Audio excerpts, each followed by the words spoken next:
Abrimos nuestras Biblias entonces en el libro de Marcos, capítulo 9, verso 30 al verso 31, y dice así: habiendo salido de ahí, caminaron por Galilea, y no quería que nadie lo supiese, porque enseñaba a sus discípulos y les decía: el Hijo del Hombre será entregado en manos de hombres, y le matarán, pero después de muerto resucitará al tercer día. Que Dios bendiga su palabra en nuestros corazones. En esta hora vamos a hablar sobre el Cristo, el Cordero vencedor. En el Antiguo Testamento, en el libro de Éxodo, capítulo 12, del verso 3 al verso 11, el Señor Dios Todopoderoso instauró entre los judíos la Pascua, lo que se iba a llamar la Pascua. Pero la Pascua tenía céntricamente la importancia de que se iba a celebrar con un sacrificio de un cordero. Antes de que los judíos salieran del cautiverio para irse a una tierra de libertad, de paz, de gozo, de abundancia, el Señor dijo: se tienen que recordar cómo los saqué de la esclavitud de Egipto. Y van a tomar un cordero, según las familias de Israel, según cómo puedan hacerlo, pero van a matar un cordero en la tarde, en la noche, y se van a reunir en sus casas, van a cortar el cuello del cordero, y van a reciclar su sangre, porque esa sangre les va a servir para untar los dinteles, las orillas de las puertas de su casa por fuera. Y esa será una señal poderosa para que cuando pase el ángel de la muerte muy cerca de aquí, a nadie les haga daño, porque Dios, cuando habló eso, era para guardar a su pueblo. El Señor pues instauró la Pascua entre los judíos. También en Levítico capítulo 14 y verso 12, dice la Escritura que el sacerdote tomaba un cordero y lo ofrecía, dice, por la culpa de la gente. Dios estableció leyes entre su pueblo Israel. De hecho, todos los capítulos del libro de Levítico nos hablan sobre las diferentes leyes que Dios estableció.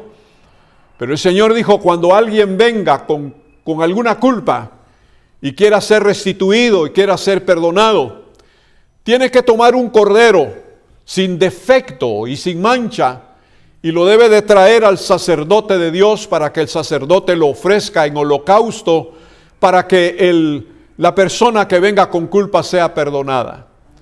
Y gracias a Dios, porque esta es una figura importante. También la Escritura nos dice en el libro de Génesis, en el capítulo 22, sobre que Dios había dado a Abraham, su siervo, un hijo. Le llamamos el hijo de la promesa. Su nombre era Isaac. Pero cuando Dios vio que el niño había sido destetado y el niño había crecido en casa, llegó un momento en el cual Dios iba a probar la obediencia, la fe, la entrega absoluta de Abraham hacia Jehová, Dios de los ejércitos, y le habló y le dijo a Abraham le dijo: heme aquí, Señor. Dios le dijo: toma a tu hijo, al único que tienes, y ve, ofrécelo en el monte en que yo te mostraré. Y dice la Biblia muy claramente que Abraham obedeció a esa voz de Jehová, esa voz que siempre le había hablado para guiarlo en todo el camino de su vida. Ahora le estaba pidiendo a su único hijo, al hijo de casa, al hijo de Sara y de Abraham, al hijo amado de la casa. Pero Abraham no tuvo por qué rehuir a esa palabra. Antes bien, Abraham creyó a la palabra y obedeció a Dios.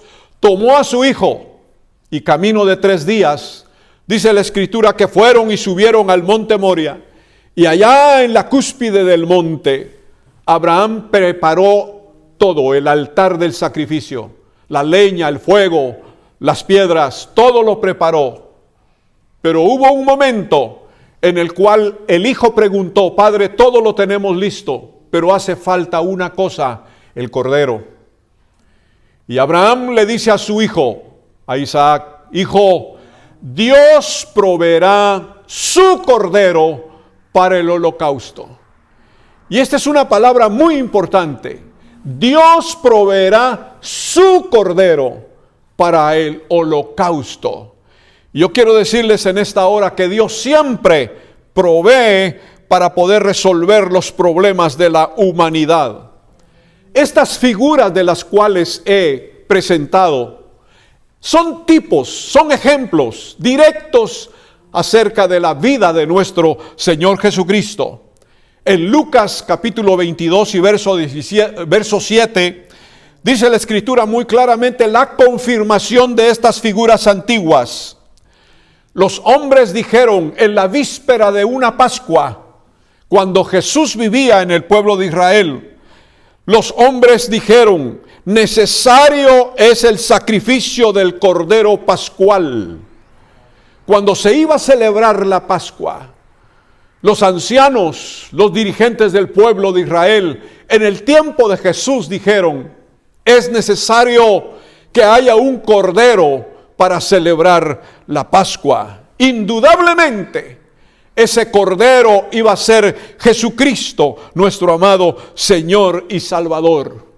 Y yo quiero decirles en esta hora que nuestro Señor Jesucristo, siendo el cordero que Dios ofreció para toda la humanidad, para solucionar el problema pecaminoso en toda la humanidad, presentó a Jesucristo como el único cordero suficiente, único y verdadero, para que todos nosotros pudiésemos tener bendición, esperanza, seguridad y bendición por medio de nuestro Señor Jesucristo. Entonces, en primer lugar, Jesucristo se sacrificó a sí mismo. En Hebreos, en el capítulo 10 y verso 12 y verso 18, dice: Cristo ofreció una vez para siempre un solo sacrificio. No pueden haber más. No pudieron haber más. El único sacrificio real, verdadero, el único sacrificio que el Padre aceptó fue el sacrificio de su único Hijo, que voluntariamente entregó su vida en la cruz del Calvario. En segundo lugar, Jesús como Cordero de Dios experimentó los dolores de la muerte. El capítulo 53 del libro de Isaías y verso 3 y el capítulo 53 y el verso 4 dice que nuestro Señor Jesucristo experimentó en sí mismo quebrantos. Quebrantos, queridos hermanos y amigos, son expresiones directas en el cuerpo. Jesús siempre fue sensible al dolor, a la angustia en su propia vida. La vida de nuestro Señor Jesucristo en la cruz del Calvario fue como machacada, como atormentada. Pero la palabra de Dios dice que Él sufrió los dolores de la muerte en su cuerpo. Y bendito sea el nombre del Señor, porque Él no se rehusó a esto. Cuando oraba en el huerto dijo: Padre, si es posible que pase de mí esta copa, pero no quiero que no se haga como yo quiero, sino que se haga como tú quieres. Y la voluntad del Señor fue que el Cristo de gloria experimentara lo más profundo en su cuerpo y en su vida: quebrantos, dolores, escupitajos, desprecios, cualquier cosa que lo atormentara y que lo llevara a un momento difícil, el momento más problemático en su vida. De tal manera que cuando el Padre Dios vio a su Hijo en la cruz del Calvario de esa forma, el Señor tuvo que voltear. No soportó Jehová ver a su Hijo en esa forma. Por eso dice la Biblia en Isaías 53, verlo hemos, mas sin atractivo para que lo deseemos. En tercer lugar, el Señor Jesucristo derramó su sangre.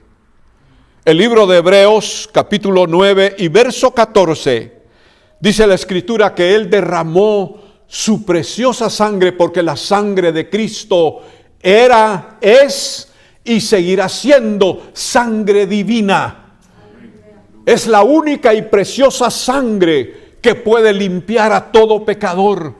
No importa cuántos pecados sean, no importa qué cantidad de pecados sean, no importa el problema del pecado que sea. Hay muchas personas que en el mundo en que vivimos viven como desahuciadas y desesperadas y angustiadas porque no encuentran solución al problema de su alma y de su vida, porque piensan que están totalmente desamparadas. Pero en esta hora, querido amigo, amiga que estás escuchándome y viéndome ahí, yo quiero decirte que no hay problema para Dios.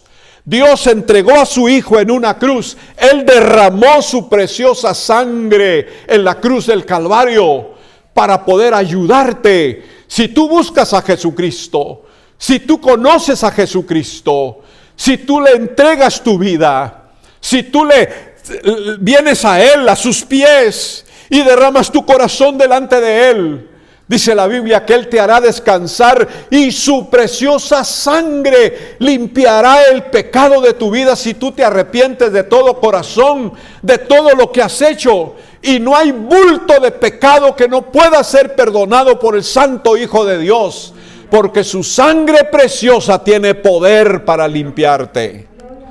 Sea el nombre del Señor glorificado. Sin derramamiento de sangre no hay perdón de pecados. Era necesario que el cuerpo de Jesús vertiera su preciosa sangre. Jesús empezó a derramar su preciosa sangre desde que oraba en Getsemaní, en el huerto de los olivos. Ahí el Señor empezaba a orar y dice la Escritura que su sudor era como gotas de sangre. Y cuando le laceraban en el litóstrotos, el Señor Jesús seguía derramando su sangre.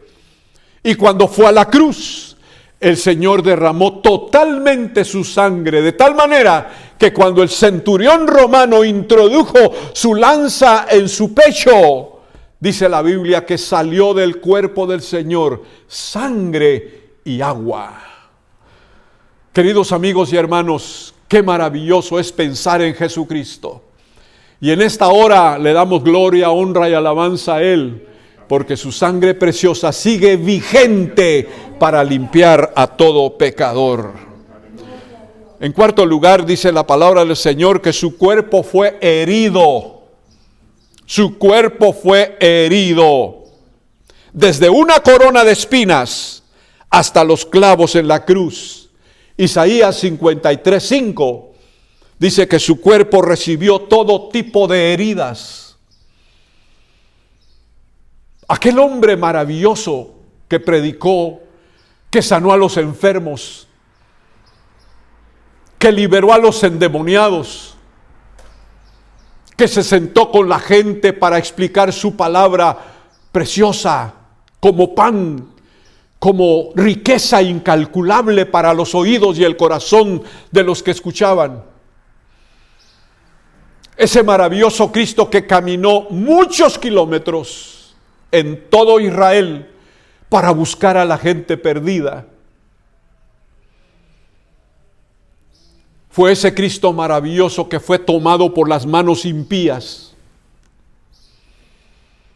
Y los judíos que dieron su aprobación para matarlo, no respetaron ni entendieron que Jesús era el Mesías prometido. Era el enviado verdadero de Dios. Y abro un paréntesis para decirle que mucha gente está así en este tiempo.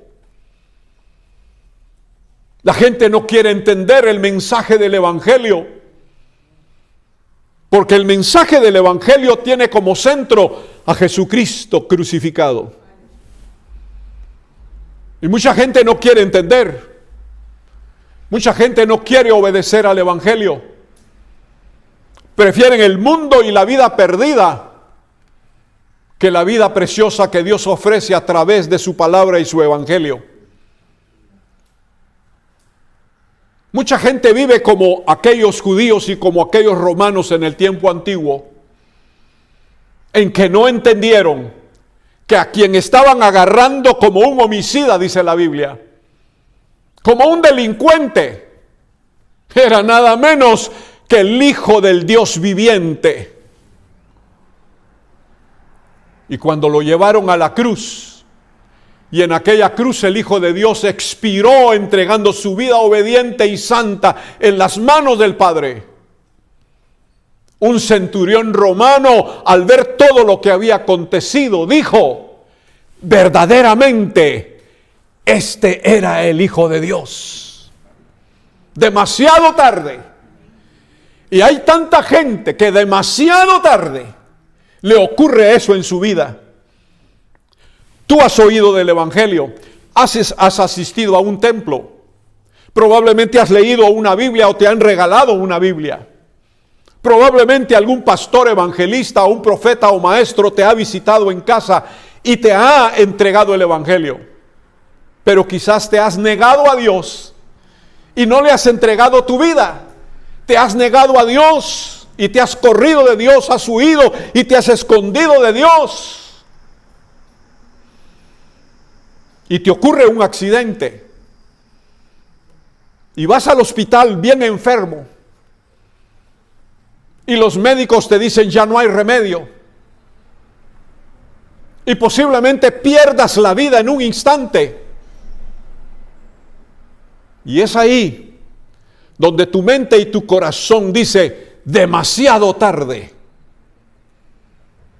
Y cuando hay un funeral por causa de que tú has muerto, la gente dice demasiado tarde.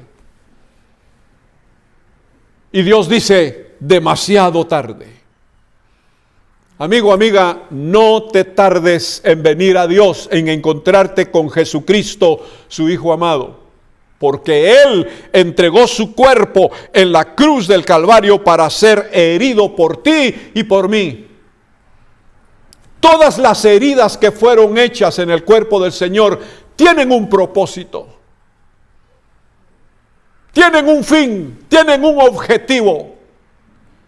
Él experimentó esos profundos dolores en su cuerpo cuando lo hirieron en sus piernas, en sus pies, en sus manos, en su costado, en su cabeza, en su rostro. Lo hirieron. Su cuerpo tuvo muchas heridas, pero el propósito de esas heridas es para darte sanidad, para darte liberación y para darte la salvación que tú necesitas. Sea el nombre del Señor glorificado. Ahora, con su muerte en la cruz del Calvario, dice la Sagrada Escritura, en primer lugar, que con su muerte el Señor Jesús venció a Satanás. Venció al enemigo. Venció a ese príncipe de las tinieblas y ahora está derrotado, amargado, destituido, quebrado. Su reino no tiene fuerza. Está humillado, está derrotado. Porque el Cristo bendito en la cruz del Calvario lo avergonzó y lo derrotó y lo sacó a la vergüenza en público. El diablo es un ser avergonzado. El libro de Hebreos 2:14 dice: por cuanto los hijos participaron de carne y sangre, Jesucristo también participó de lo mismo, para destruir con su muerte al que tenía el imperio de la muerte y librar a los que por el temor de la muerte estaban por toda la vida sujetos a servidumbre. Hoy tenemos salvación, hoy tenemos libertad, hoy tenemos restauración. No tenemos por qué pertenecer a un reino diabólico, no tenemos por qué pertenecer ni obedecer a un reino caído. El reino de Dios es Jesucristo. Jesucristo es el centro del reino de Dios. Él conquistó al diablo en la cruz del Calvario y lo venció con su muerte. Porque Jesucristo vino en carne, apareció para deshacer las obras del diablo y las deshizo al pie de la cruz en el monte Gólgota. Bendito sea el nombre del Señor. En segundo lugar, Jesucristo, el Hijo Santo de Dios, en la cruz del Calvario, venció al pecado. Romanos capítulo 8 y verso 3 dice que el Señor condenó al pecado en su carne. Era necesario que Jesús fuera perfectamente humano para destruir las obras del pecado.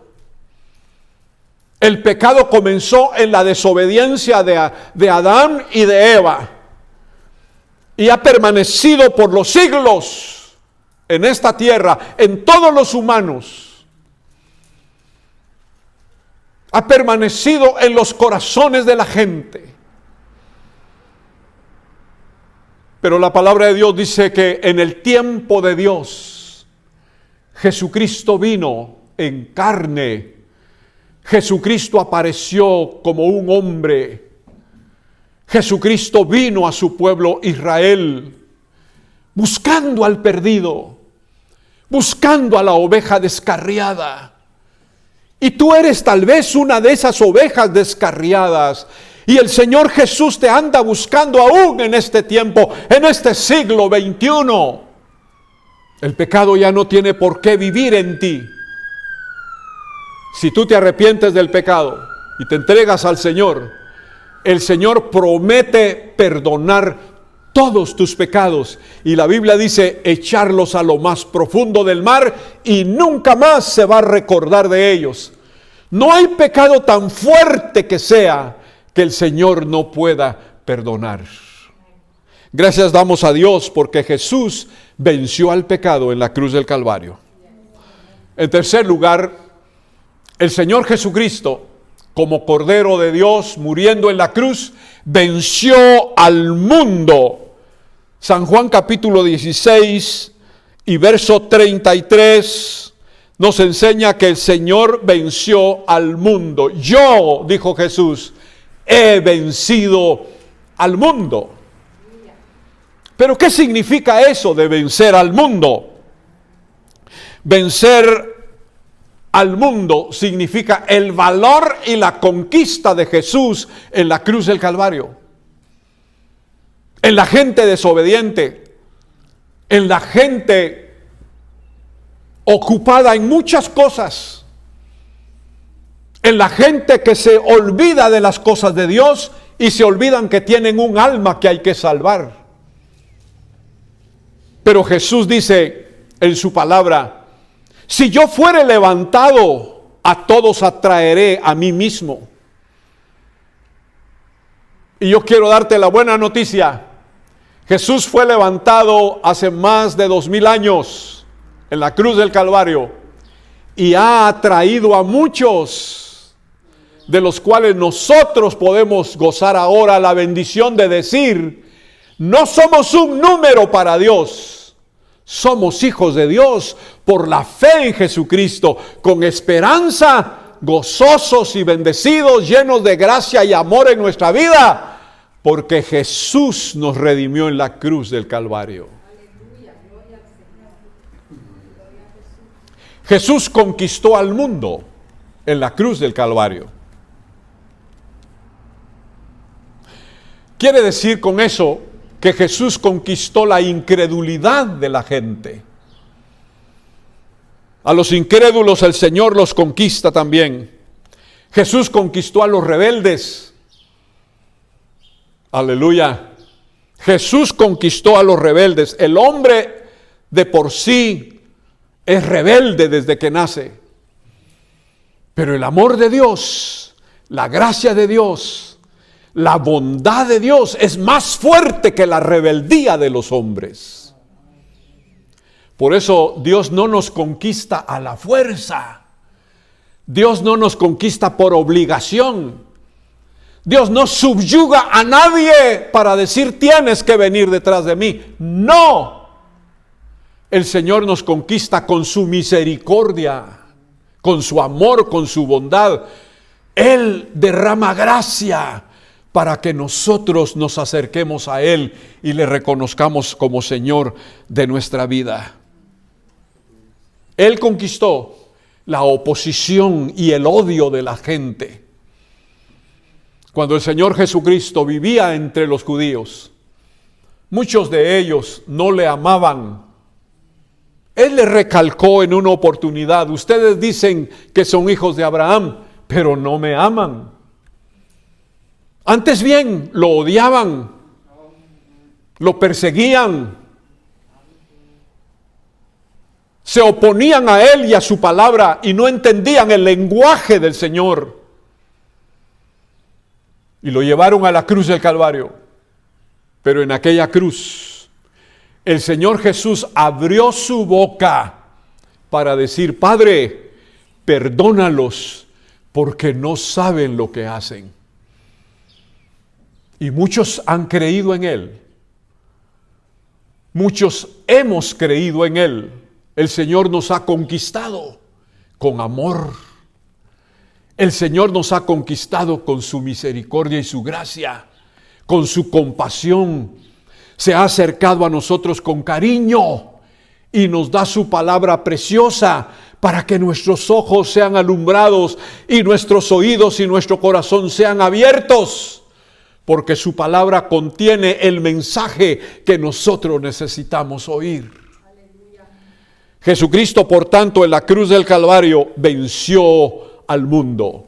Y quiero decirte algo: Jesucristo, el Hijo de Dios, aunque Él vive en los cielos de su gloria, sigue conquistando al mundo. Aleluya. Que Dios nos bendiga en esta hora. Que Dios te bendiga ahí donde estás. Que Dios bendiga a la iglesia que escucha este mensaje. Que Dios bendiga a ese joven, a esa señorita, a ese hombre impío que va a escuchar este mensaje. Que Dios te bendiga. Ven hacia el Señor Jesucristo. Acércate a Él con confianza. Entrégale a Él tu vida, porque Jesucristo sigue siendo el Cordero vencedor.